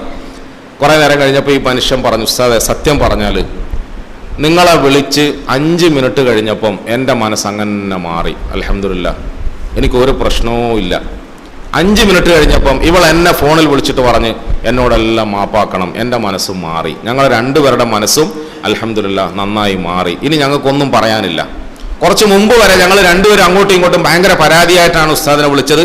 ആ പരാതി പറയാനാണ് ഇങ്ങോട്ട് വന്നത്. പക്ഷേ ആ വിളി കഴിഞ്ഞ് 5 മിനിറ്റിന്റെ ഉള്ളിൽ അൽഹംദുലില്ലാ മാറി. ഞാൻ പറഞ്ഞത് നിങ്ങളുടെ ആരുടെയെങ്കിലും ഒരു ദുആയുടെ ബർക്കത്ത്. ചിലപ്പോൾ എൻ്റെ വെപ്രാളം കൊണ്ടുള്ള ദുആ അള്ളാഹ് സ്വീകരിക്കും. വളച്ചോറി ഇത് എങ്ങനെ മധ്യസ്ഥം വഹിക്കാന്നുള്ള ദുആ ഉണ്ടല്ലോ. ഞാൻ പറഞ്ഞു വന്നത്, സാധാരണക്കാരായ ആളുകളെ മധ്യസ്ഥം വഹിച്ചിട്ട് നിലക്ക് നിർത്താൻ എളുപ്പമാണ്. മുസ്ലിയാക്കന്മാരത് സാധിക്കുമല്ലോ, വലിയ പ്രയാസം. അള്ളാഹു നമുക്ക് മനസ്സിലാക്കാൻ തൗഫീഖ് തരുമാറാകട്ടെ. അങ്ങനെ ഈ പറഞ്ഞ സഹോദരന്റെ കാര്യത്തിൽ കുറേ മധ്യസ്ഥം വഹിച്ചിട്ട് ഒരു ദിവസം ഞാൻ അദ്ദേഹം ജോലി ചെയ്യുന്ന പള്ളിയിൽ പോയി. നമ്മൾ പറഞ്ഞ അനുസരിച്ചിട്ട് ലാസ്റ്റ് സിറ്റിംഗ് അന്ന ആ പള്ളിയിൽ പോയത് ഒരു റബീഉൽ അവ്വലിനോട് അടുത്ത സമയത്താണ്. അപ്പോൾ അവിടെ റബീഉൽ അവ്വലിന്റെ നബിദിന പരിപാടി നടന്നുകൊണ്ടിരിക്കുക. ഇദ്ദേഹം പ്രസംഗിക്കുന്നുണ്ട്. ആ പ്രസംഗത്തിൽ അദ്ദേഹം പറയുന്നത് വമാ അർസൽനാക ഇല്ലാ റഹ്മത്തൽ ലിൽ ആലമീൻ എന്നാണ്. നബിയെ, അങ്ങേ ലോകത്തിന് മുഴുവൻ ആയിട്ടല്ലാതെ നമ്മൾ അയച്ചിട്ടില്ല എന്ന ആയത്ത് ഓതിയിട്ടാണ് പ്രസംഗിക്കുന്നത്. ഞാനത് കഴിഞ്ഞ് അദ്ദേഹത്തെ ഒറ്റയ്ക്ക് റൂമിൽ വിളിച്ചിട്ട് സംസാരിച്ചപ്പം എങ്ങനെയുണ്ട്, നിലപാടൊക്കെ മാറിയൊന്നുമില്ല. നിലപാടിൽ അയാൾ ഭയങ്കര സ്ട്രോങ്ങാണ്. ഞാൻ എൻ്റെ ഭാഷ മാറ്റിയിട്ട് ഞാൻ പറഞ്ഞു വമാ അർസൽനാക ഇല്ലാ റഹ്മത്തൽ ലിൽ ആലമീൻ, ലോകത്തിന് മുഴുവൻ കാരുണ്യമായിട്ടല്ലാതെ അയച്ചിട്ടില്ല എന്നാണ് നമ്മൾ പ്രസംഗിക്കുന്നത്. ഒക്കെ കടക്കുന്ന സ്വന്തം ഓളോട് ലേശം കാരുണ്യം കാണിക്കാനുള്ള വിശാല മനസ്ഥിതി ഇല്ലാത്ത നമുക്ക് ആ റസൂലിന്റെ വാരിസാന്ന് പറയാൻ എന്താ അവകാശമുള്ളത്, അല്ലേ? ഒന്നിച്ച് കിടക്കുന്ന, കട്ടിലിൽ ഒന്നിച്ചുറങ്ങുന്ന, കുറെ കാലമായി ഭാര്യാഭർത്താക്കന്മാരായി കഴിഞ്ഞുകൂടിയ അവളോട് ചെറിയൊരു കാരുണ്യം കാണിക്കാൻ വിശാല മനസ്ഥിതി ഇല്ലാത്ത നിങ്ങൾക്ക് റഹ്മത്തുൽ ലിൽ ആലമീന്റെ അനന്തരാവകാശിയാന്ന് പറയാൻ എന്താ അധികാരമുള്ളത്? ഇതിന് ചികിത്സ നല്ലത് അടിയാണ്. മനസ്സിലായില്ലേ? എല്ലാവർക്കും ടോണിക് കൊടുത്താൽ മതിയാവില്ല. ചില ആളുകൾക്ക് ക്യാപ്സൂൾ കൊടുക്കണം, ചില ആളുകൾക്ക് ആന്റിബയോട്ടിക് കൊടുക്കണം, ചില ആളുകൾക്ക് ഇഞ്ചക്ഷൻ കൊടുക്കണം, വേറെ ചില ആളുകൾക്ക് ശസ്ത്രക്രിയ, ഓപ്പറേഷൻ വേണം. മധ്യസ്ഥത്തിൽ ഇങ്ങനെ കുറെ കാറ്റഗറി ഉണ്ട്. പ്രിയമുള്ളവരെ, സാന്ദർഭികമായി ചിലതൊക്കെ പറഞ്ഞു പോവുകയാണ്. പക്ഷെ ഇതൊക്കെ നമ്മുടെ ജീവിതത്തിൽ അത്യന്താപേക്ഷിതമായ ചില ഘടകങ്ങളാണ്. നമുക്ക് ഭാര്യമാരുമായുള്ള പെരുമാറ്റത്തിൽ ഒരുപാട് പോരായ്മകളുണ്ട്, അബദ്ധങ്ങളുണ്ട്, ചില തെറ്റായ ധാരണകളുണ്ട്. ചില ആളുകൾ അവിടെ വീരശൂര പരാക്രമിയായ നിലയിൽ ഒരു സ്വച്ഛാധിപതിയെ പോലെ പെരുമാറും. എന്നാലേ ഞാൻ പുരുഷനാകൂ എന്ന് തെറ്റിദ്ധരിക്കും. അതുകൊണ്ട് എന്തെങ്കിലും ചോദിച്ചാൽ എന്നാ നമ്മുടെ മറുപടി. നബി തങ്ങൾ അത് ഇഷ്ടപ്പെട്ടില്ല. നബി സല്ലല്ലാഹു അലൈഹി വസല്ലം തങ്ങൾ നിങ്ങൾ മറ്റുള്ളവരോട് കരുണ കാണിക്കുക എന്ന് പറഞ്ഞതിന്റെ അർത്ഥത്തിൽ നമുക്ക് ഭാര്യമാരോട് കരുണ കാണിക്കാൻ കഴിയണം, മക്കളോട് കരുണ കാണിക്കാൻ കഴിയണം. നേരെ മറിച്ച് ഒരു ഭർത്താവ് ഞാൻ കരുണ കാണിക്കുകയാണ്, ഉസ്താദ് പ്രസംഗിച്ചതല്ലേ എന്ന് വിചാരിച്ചിട്ട് ഓളെ കാല് തൊട്ട് വന്നിക്കുകയും അവളെ കീഴിൽ അടിമപ്പണി ചെയ്യുകയും വേണ്ട. അതും പാടില്ല. അതും റസൂൽ സല്ലല്ലാഹു അലൈഹി വസല്ലം തങ്ങൾ. അതാ ഞാൻ പറഞ്ഞത്, നീ ആണായി നിലകൊള്ളണം നിന്റെ പെരുമാറ്റ പ്രവർത്തനങ്ങളിലൂടെ. എന്നിട്ട് നീ ആണാണെന്നുള്ളത് അവർ അംഗീകരിക്കട്ടെ, അവർക്ക് ബോധ്യപ്പെടട്ടെ, അവർ മനസ്സിലാക്കി പെരുമാറട്ടെ. അല്ലാതെ നീ ആണാകാൻ വേണ്ടിയിട്ട് ആർട്ടിഫിഷ്യലായി പ്രത്യേകിച്ച് കോലം കെട്ടലുകളൊന്നും നിൽക്കണ്ട. അള്ളാഹു മനസ്സിലാക്കാൻ തൗഫീഖ് തരുമാറാകട്ടെ. നമ്മൾ പറഞ്ഞു വന്ന വിഷയം, നിങ്ങൾക്ക് റഹ്മത്ത് കിട്ടണമെങ്കിൽ, ആകാശത്തിലുള്ളവർ നിങ്ങൾക്ക് കാരുണ്യം ചെയ്യണമെങ്കിൽ ഭൂമിയിലുള്ളവരോട് നിങ്ങൾ കരുണയിൽ വർത്തിക്കുക എന്ന് റസൂൽ സല്ലല്ലാഹു അലൈഹി വസല്ലം പറഞ്ഞു.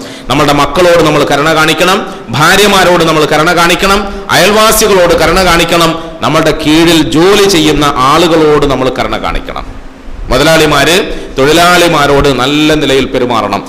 റസൂലുള്ളാഹി സ്വല്ലല്ലാഹു അലൈഹി വസല്ലം തങ്ങൾ റമദാനിന്റെ ആരംഭത്തിൽ പ്രത്യേകമായി എടുത്തു പറഞ്ഞ ഒരു സംഗതിയും കൂടിയാണ്. കാരണം അതൊക്കെ നോമ്പെടുക്കുന്ന, നല്ലവനാകാൻ ആഗ്രഹിക്കുന്ന ഒരു വിശ്വാസിയെ സംബന്ധിച്ചിടത്തോളം അവൻ ജീവിതത്തിൽ പ്രാവർത്തികമാക്കേണ്ട വലിയ വലിയ തത്വങ്ങളാണ്. കീഴിൽ പണിയെടുക്കുന്നവരോട് നല്ല നിലയിൽ പെരുമാറുക, അവർക്ക് അർഹമായ വേതനം നൽകുക, അവരുടെ ജോലിയിൽ ഇളവ് നൽകുക, അവരുടെ ജോലിക്ക് കൃത്യമായ ആനുകൂല്യങ്ങൾ നൽകുക, അവരോട് മാനുഷികമായ പരിഗണനയോടെ പെരുമാറാൻ ശ്രമിക്കുക. ഒരു മുതലാളി ആ നിലയിൽ നല്ല തരത്തിൽ തൊഴിലാളിയോട് പെരുമാറിയാൽ തൊഴിലാളിക്ക് മുതലാളിയോട് സ്നേഹമുണ്ടാകും. അതുപോലെ മുതലാളി തിരിച്ചിങ്ങോട്ട് കാണിക്കുന്ന ആ സ്നേഹം പരസ്പരം അംഗീകരിച്ചുകൊണ്ട് മുമ്പോട്ട് പോകാൻ എളുപ്പമാകും. ഇന്നെന്താ സംഭവിക്കുന്നത്? തൊഴിലാളി വർഗത്തിന് പ്രത്യേക സംഘടന, മുതലാളിമാർക്ക് അവരോട് ക്രൂരമായ പെരുമാറ്റത്തിന് പ്രത്യേക ഹിഡൻ അജണ്ടകൾ. ഇത് രണ്ടും തമ്മിലുള്ള സംഘർഷം നമ്മുടെ നാട്ടിൽ എപ്പോഴും പ്രശ്നങ്ങളാണ്. ഏതെങ്കിലും വിദേശ രാജ്യങ്ങളുടെ വമ്പൻ സ്രാവുകൾ ഇന്ത്യ രാജ്യത്തേക്ക് വരാമെന്ന് ആഗ്രഹിക്കുമ്പോൾ ഇന്ത്യയിലേക്ക് വരുന്നതിന് അവർ പേടിക്കുകയാണ്. പ്രത്യേകിച്ച് കേരളത്തിലേക്കാന്ന് പറഞ്ഞാൽ ഞങ്ങൾ ഇല്ല എന്നാണ് അവർ പറയുക, അല്ലേ? കേരളത്തിലേക്ക് വരാൻ അവർ തയ്യാറാകുന്നില്ല. കാരണം തൊഴിലാളിയും മുതലാളിയും തമ്മിലുള്ള ഈ സംഘർഷം റസൂൽ സല്ലല്ലാഹു അലൈഹി വസല്ലമ തങ്ങൾ അതില്ലായ്മ ചെയ്യാൻ പണിയെടുത്തു. അതില്ലായ്മ ചെയ്യാൻ നബി തങ്ങൾ സല്ലല്ലാഹു അലൈഹി വസല്ലമ തങ്ങൾ നമ്മെ പഠിപ്പിച്ചു. ചുരുക്കി പറഞ്ഞാൽ നമ്മൾ നമ്മുടെ കീഴിൽ പണിയെടുക്കുന്നവരോട്, അധ്യാപകന്മാര് അവരുടെ ശിഷ്യഗണങ്ങളോട്, ശിഷ്യഗണങ്ങൾ അവരുടെ അധ്യാപകന്മാരോട് ഇങ്ങനെ പരസ്പരം നമുക്ക് കരുണ ചെയ്യാൻ കഴിയണം, സ്നേഹം പകരാൻ കഴിയണം, ഉപകാരങ്ങൾ ചെയ്യാൻ കഴിയണം, മറ്റുള്ളവർക്ക് സാധിക്കുന്ന തരത്തിൽ നന്മ ചെയ്യാൻ സാധിക്കണം. അങ്ങനെ ഇർഹമു മൻ ഫിൽ അർദ് യർഹമുക്കും മൻ ഫിസ് സമാ, ഇർഹമു മൻ ഫിൽ അർദ് യർഹമുക്കും മൻ ഫിസ് സമാ. റമളാനിന്റെ ആദ്യ 10 ദിവസങ്ങളിൽ അല്ലാഹുവേ നീ ഞങ്ങളോട് റഹ്മത്ത് തരണേ എന്ന് പ്രാർത്ഥിക്കുന്ന അടിയാറുകളെ നിങ്ങൾ കേട്ടുകൊള്ളുക. ഇർഹമു മൻ ഫിൽ അർദ് യർഹമുക്കും മൻ ഫിസ് സമാ. നിങ്ങൾ ഭൂമിയിലുള്ള മറ്റ് ജനങ്ങളോട് നല്ല നിലയിൽ വർത്തിക്കുകയും അവരോട് കാരുണ്യത്തോടെ പെരുമാറുകയും അവർക്ക് ആവശ്യമായ സാധിക്കുന്ന സഹായങ്ങളും സഹകരണങ്ങളും ഒക്കെ സമ്മാനിക്കുകയും ചെയ്താൽ നിങ്ങളുടെ രക്ഷിതാവ് നിങ്ങളെ സഹായിക്കും, നിങ്ങൾക്ക് ഗുണം ചെയ്യും, നിങ്ങൾക്ക് കൃപ ചെയ്യും എന്ന് റസൂലുള്ളാഹി സ്വല്ലല്ലാഹു. അതുകൊണ്ട് റമദാനിന്റെ ആദ്യത്തെ 10 ദിവസം വെറുതെ അല്ലാഹുമ്മ റഹംനി എന്ന് മാത്രം പറഞ്ഞാൽ പോരാ, പരമാവധി നമ്മളുടെ ഹൃദയത്തിൽ റഹ്മത്ത് എന്ന് പറയുന്ന സിഫത്ത് ഉണ്ടാക്കാൻ ശ്രമിക്കണം. ആ കാരുണ്യം നമ്മളുടെ പെരുമാറ്റത്തിലൊക്കെ പ്രകടിപ്പിക്കാൻ ശ്രമിക്കണം. എല്ലാവരോടും ആ കാരുണ്യം പ്രകടിപ്പിക്കണം. റസൂൽ സല്ലല്ലാഹു അലൈഹി വസല്ലമ തങ്ങള് ഭാര്യ, മക്കള്, വാപ്പ, ഉമ്മ, സഹോദരങ്ങൾ, അയൽവാസികൾ, ബന്ധുമിത്രാദികൾ, രക്തബന്ധുക്കൾ, കല്യാണ ബന്ധുക്കൾ, ഇങ്ങനെ എണ്ണി എണ്ണി എണ്ണി ഓരോരുത്തരോടും നമ്മൾ പെരുമാറേണ്ട രീതിയെ പഠിപ്പിച്ചു. അവരോടൊക്കെ നമ്മൾ കാണിക്കേണ്ട കാരുണ്യത്തെ നമുക്ക് വിശദീകരിച്ചു. എന്നിട്ട് റസൂൽ സല്ലല്ലാഹു അലൈഹി വസല്ലമ തങ്ങള് നിങ്ങളുടെ വീടുകളിൽ വളർത്തുന്ന മൃഗങ്ങളോട് പോലും നിങ്ങൾക്ക് ഹക്കുണ്ടെന്ന് പഠിപ്പിച്ചു. റസൂൽ സല്ലല്ലാഹു അലൈഹി വസല്ലമ തങ്ങളുടെ കാലഘട്ടത്തിൽ ചില മൃഗങ്ങൾ കരഞ്ഞുകൊണ്ട് തങ്ങളുടെ മുമ്പിൽ പരാതി പറഞ്ഞു എന്ന് ഹദീസുകളിൽ നമ്മൾ വായിച്ചിട്ടുണ്ട്. നബി തങ്ങൾ അതിന്റെ ഉടമ ആരാണെന്ന് അന്വേഷിച്ചു, അയാളെ വിളിച്ചു വരുത്തി തങ്ങൾ ശകാരിച്ചു, ഈ പാവം മിണ്ടാപ്രാണി, അതിന്റെ വേദനയും വിഷമവും പുറത്തു പറയാൻ നിർവാഹമില്ലാത്ത ഈ സാധു, അതിനെ നീ അമിതമായ നിലയിൽ പണിയെടുപ്പിക്കരുത്. ആഹാരം കൊടുക്കണം, വിശ്രമം കൊടുക്കണം. ഒരു മൃഗത്തോട് പോലും നിങ്ങൾക്ക് കാരുണ്യത്തോടെ വർത്തിക്കാൻ കഴിയണമെന്ന് പഠിപ്പിച്ച പുന്നാര ഹബീബ് സല്ലല്ലാഹു അലൈഹി വസല്ലം. നിങ്ങളുടെ വീട്ടിൽ ഉപദ്രവകാരിയായ നിലയിൽ ഒരു വിഷപ്പാമ്പിനെ കണ്ടാൽ, അല്ലെങ്കിൽ നിങ്ങൾക്ക് ഉപദ്രവം വരാൻ സാധ്യതയുള്ള എന്തെങ്കിലും ഒരു വസ്തുവിനെ, ജന്തുവിനെ കണ്ടാൽ അതിനെ കൊല ചെയ്യണം, ആവശ്യമാണ്. പക്ഷെ കൊലയിൽ പോലും നിങ്ങൾ കാരുണ്യത്തോടെ വർത്തിക്കണമെന്ന് മുഹമ്മദ് മുസ്തഫ സല്ലല്ലാഹു അലൈഹി വസല്ലം. നമുക്ക് കോഴി അറുത്ത് ഭക്ഷിക്കണം, അത് മനുഷ്യന്റെ ആവശ്യമാണ്. ആടിനെ അറുക്കണം, ഭക്ഷിക്കണം, ആവശ്യമാണ്. അറുക്കുന്നത് ആവശ്യമാണെങ്കിലും അത് മാന്യമായ നിലയിലായിരിക്കണമെന്ന് പഠിപ്പിച്ചു റസൂലുള്ളാഹി സ്വല്ലല്ലാഹു അലൈഹി വസല്ലം. മൂർച്ചയുള്ള കത്തി കൊണ്ടായിരിക്കണം. നമ്മൾ സാധാരണ പറയാറില്ലേ, ഒരു പ്രാവശ്യം വെച്ച കത്തി ഒന്നെടുത്തിട്ട് പിന്നെ രണ്ടാമത് വെച്ചാൽ അത് തിന്നൽ ഹലാലാവൂല എന്നല്ലേ നമ്മൾ വിശ്വസിച്ച്. എന്താ കാരണം? ആ മൃഗത്തെ നിങ്ങൾ അങ്ങനെ വേദനിപ്പിക്കരുത്. മൂർച്ചയുള്ള കത്തി കൊണ്ട് ഒറ്റ പ്രാവശ്യം അതിന്റെ ഹൽക്ക് മുറിച്ച് അതിന്റെ വേദനകളെ ലഘൂകരിച്ചു കൊടുക്കണം. കൊല ചെയ്യുന്ന വസ്തുവിനോട് പോലും, ഒരാള് കൊലക്കുറ്റത്തിന് വിധിക്കപ്പെട്ടു, അവനെ തൂക്കിക്കൊല്ലാൻ അല്ലെങ്കിൽ നമ്മളുടെ നിയമത്തിന്റെ അടിസ്ഥാനത്തിൽ അവനെ കൊലയ്ക്ക് പകരം കൊല ചെയ്യാൻ വിധിക്കപ്പെട്ടാൽ, അങ്ങനെ അക്രമകാരിയായ ഒരു മനുഷ്യന്റെ മേൽ നടപ്പിലാക്കുന്ന വധശിക്ഷയാണെങ്കിൽ പോലും ആ രംഗത്തും നിങ്ങൾ കാരുണ്യത്തോടെ വർത്തിക്കണമെന്ന് പഠിപ്പിച്ചു പുന്നാര ഹബീബ് സല്ലല്ലാഹു അലൈഹി വസല്ലം. വെറുതെയാണോ റഹ്മത്തുൽ ആലമീൻ എന്ന് പറയുന്നത്? റഹ്മത്തുൽ ആലമീൻ എന്ന് പറഞ്ഞാൽ അതിന്റെ വിശദാംശം ഇങ്ങനെയാണ്. പ്രിയമുള്ളവരെ, നമ്മൾ ഈ തരത്തിൽ നമ്മുടെ വീടുകളിൽ വളരുന്ന ആടുമാടൊട്ടകങ്ങളോടും നമ്മളുടെ ജീവിതത്തിന്റെ പരിസരത്ത് നമ്മളോടൊപ്പം സഹകരിച്ചു പോരുന്ന മിണ്ടാപ്രാണികൾ, അല്ലെങ്കിൽ ബാഹ്യമായി നമ്മൾ കാണുന്ന സസ്യലതാദികളോട് പോലും ഹക്കുകൾ പെരുമാറ്റത്തിൽ പൂർത്തീകരിക്കണമെന്ന് പുണ്യ ഹബീബ് റസൂൽ സല്ലല്ലാഹു അലൈഹി വസല്ലം പഠിപ്പിച്ചു. അതുകൊണ്ട് ഇർഹമു മൻ ഫിൽ അർദ് യർഹമുക്കും മൻ ഫിസ് സമാ. ഭൂമിയിലുള്ളവരോട് നിങ്ങൾ നല്ല നിലയിൽ കാരുണ്യത്തോടെ വർത്തിക്കുക. ആകാശത്തിലുള്ള അള്ളാഹു നിങ്ങൾ ചോദിക്കുന്ന റഹ്മത്ത് നിങ്ങൾക്ക് തരാൻ തയ്യാറാകും എന്ന് പടച്ചവന്റെ റസൂൽ നമ്മളെ പഠിപ്പിക്കും. അള്ളാഹു തആല മനസ്സിലാക്കി അമൽ ചെയ്യാനുള്ള സൗഭാഗ്യം നമുക്കൊക്കെ തരുമാറാകട്ടെ. റമദാനിന്റെ ആദ്യത്തെ 10 ദിവസങ്ങൾ തീരാനായി. ഈ പറഞ്ഞ തരത്തിൽ നമ്മുടെ ജീവിതത്തിൽ നല്ലൊരു മാറ്റിപ്പണിയലുകൾ നടത്തി കാരുണ്യത്തിന്റെ മനസ്സ്, കാരുണ്യത്തിന്റെ പെരുമാറ്റം, കാരുണ്യത്തോടുകൂടിയുള്ള പരസ്പര സഹകരണം, ഇതൊക്കെ എത്രയും വേഗം ഉണ്ടാക്കി തീർത്തിട്ട് നല്ല കുടുംബത്തിൽ, നല്ല കൂട്ടായ്മയിൽ, നല്ല സഹകരണത്തോടു കൂടിയുള്ള ജീവിത ശൈലിയിൽ അള്ളാഹുവിനോട് ചോദിക്കണം, പടച്ചവനെ റഹ്മത്ത് തരണേ, പടച്ചവനെ റഹ്മത്ത് തരണേ. അള്ളാഹു റഹ്മത്ത് തരും. അള്ളാഹു തആല എന്നെ നിങ്ങളെയുമൊക്കെ അനുഗ്രഹീതന്മാരായ അടിമകളിൽ പെടുത്തി തരുമാറാകട്ടെ. അർഹമുർ റഹീമായ അള്ളാഹു അവന്റെ കാരുണ്യം കൊണ്ട് അനുഗ്രഹം ചെയ്യുന്ന അടിമകളിൽ നമ്മളെയും പെടുത്തി തരുമാറാകട്ടെ. അതിനാവശ്യമായ എല്ലാ ഗുണവിശേഷണങ്ങളും പാവങ്ങളായ നമുക്ക് പടച്ചവൻ നൽകി അനുഗ്രഹിക്കുമാറാകട്ടെ. നമ്മുടെ മക്കളിൽ, കുടുംബങ്ങളിൽ, കൂട്ടുകുടുംബാദികളിലൊക്കെ അള്ളാഹു റഹ്മത്ത് ചെയ്തു തരുമാറാകട്ടെ. ഐശ്വര്യം പ്രദാനം ചെയ്യുമാറാകട്ടെ. ഖൈറും ബറക്കത്തും ചൊരിഞ്ഞു തരുമാറാകട്ടെ. നമ്മുടെ രോഗങ്ങളും വിഷമങ്ങളും ഒക്കെ അള്ളാഹു മാറ്റി തരുമാറാകട്ടെ. നമ്മുടെ കടങ്ങളും കഷ്ടതകളും ഒക്കെ അള്ളാഹു തീർത്തു തരുമാറാകട്ടെ. നമ്മുടെ ഹലാലായ മുറാദുകളൊക്കെ അള്ളാഹു ഹാസിലാക്കി തരുമാറാകട്ടെ. അവസാനം നമ്മളെയൊക്കെ അള്ളാഹു ജന്നാത്തുൽ ഫിർദൗസിൽ ഒരുമിച്ച് കൂട്ടി സന്തോഷിപ്പിക്കുമാറാകട്ടെ. الحمد لله رب العالمين. اللهم صل على محمد وعلى آل محمد وبارك وسلم عليه. ربنا ظلمنا أنفسنا وإن لم تغفر لنا وترحمنا لنكونن من الخاسرين. ربنا لا تزغ قلوبنا بعد إذ هديتنا وهب لنا من لدنك رحمة إنك أنت الوهاب. اللهم اجعل جمعنا هذا جمعا مرحوما وتفرقنا من بعده تفرقا معصوما ولا تجعل فينا ولا منا شقيا ولا مطرودا ولا محروما. اللهم وفقنا لما تحبه وترضى واجعل آخرتنا خيرا فكفر عنا سيئاتنا وتوفنا مع الأبرار. ربنا آتنا من لدنك رحمة وهيئ لنا من أمرنا رشدا. اللهم اجعل هذا الشهر الشريف شاهدا لنا لا شاهدا علينا واجعله حجة لنا لا حجة علينا. اللهم احفظنا يا حفيظ من جميع البلاء والأعداء والأمراض. ربنا تقبل منا إنك أنت السميع العليم وتب علينا إنك أنت التواب الرحيم. آمين برحمتك يا أرحم الراحمين. وصلى الله على خير خلقه محمد وآله وصحبه أجمعين. سبحان ربك رب العزة عما يصفون وسلام على المرسلين والحمد لله رب العالمين.